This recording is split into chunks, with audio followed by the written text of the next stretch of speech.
our butter has melted, so we'll take this off the heat, reducing it to a kind of a low, medium low. And at this point, we're going to take our flour, add it in, and we're just going to stir it together.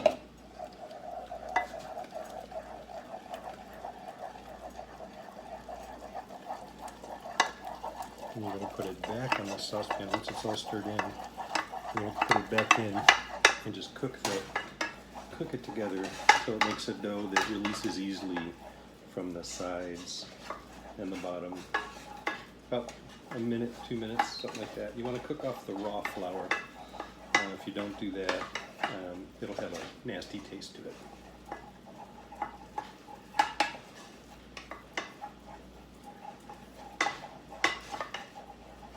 Just stir it through with a spoon, keep it moving around. You're not on high heat. Keep it on low, medium low heat.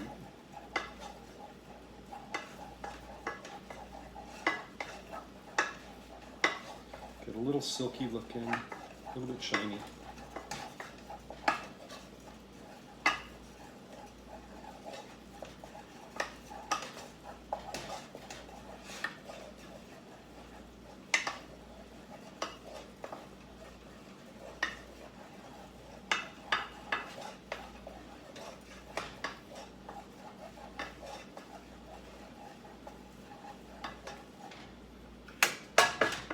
Alright, then we'll take it back off of our heat.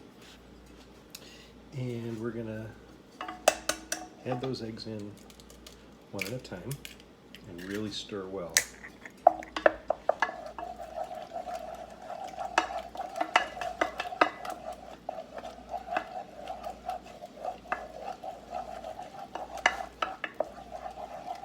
It'll look like it doesn't want to go together, so just be patient with it and persistent.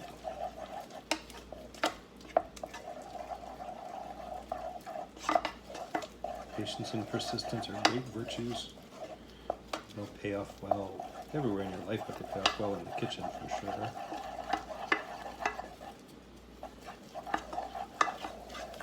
Best thing is, if you screw it up, you can start it over. Or follow it through to its horrible end and use it as a learning experience.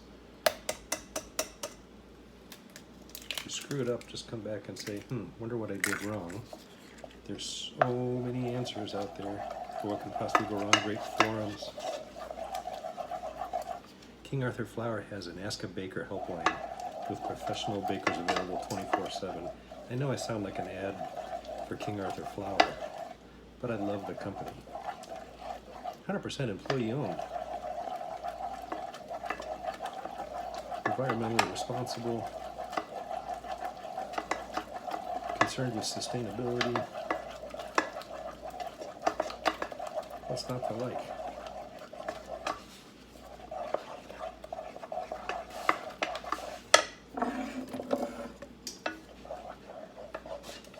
Have a nice, smooth, silky dough that we're now going to take, and we're just going to spoon in carefully. And try to hit the center of your bag if you can. You don't want to waste a lot of this around the outside. I have mixed luck with that going where I want it, but on a good day, it saves you a little bit of trouble.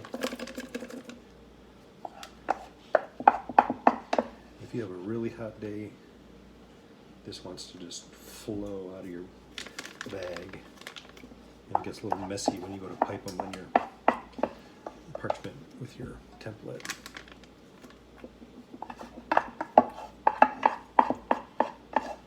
This is a really hot day. Air conditioning is working overtime. You can scrape off the excess with the inside of your bag. Just kind of reach through and push it down. Okay. So now you're ready to pipe. So what do? You take your baking tray, put your template down on the tray. I've trimmed it to the same size as my baking sheet. However big your sheet is, you'll make your template, kind of fit that. Piece of parchment on top of that, and you can see the little template markings. And that's what your guide is going to be to pipe. This says it makes the recipe claims it makes 25 chouquettes I find it makes more than 25. So I made room for 32. Just pick up your bag, squeeze the end shut, and coax your dough down in it, and you're gonna twist the bottom. So at this point, you're gonna take your little saran wrap tip off. I'm gonna just use your template as a guide to pipe out 1.5 inch little mounds. This is working a lot better today than the last time I did it, where it was just a liquid mess. I wonder what the difference is. I must have done something wrong.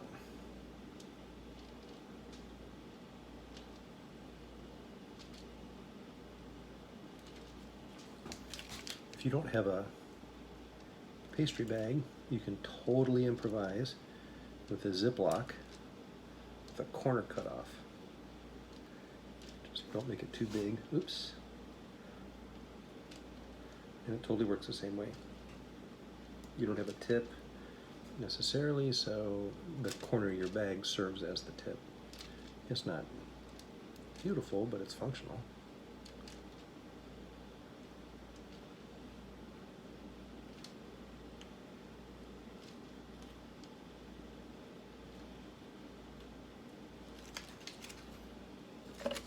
Okay, and these are going to go, these have to get topped with your sugar, with your pearl sugar.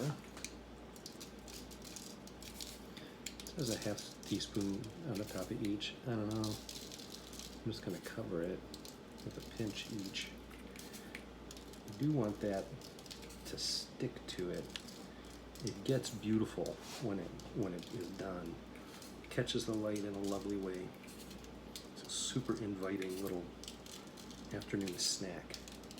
The really cool thing about French food culture with kids, for example, is traditionally you don't snack all day long. 4 o'clock is set aside time for le goûter, snack. So this can be a nice little thing for a snack. Have a couple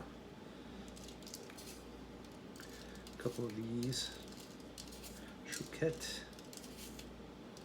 They're light, they're airy, they're sweet, but they're not. It's not overly done, but they're great fun. They're done with care and love. Stuff you cook with care and love. Tastes better. It's better for your heart.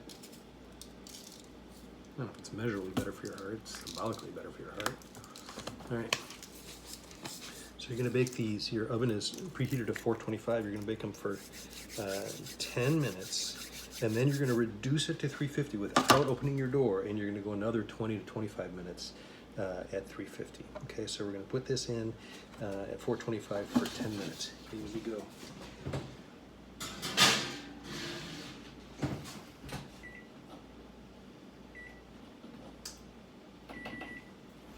See you in a bit.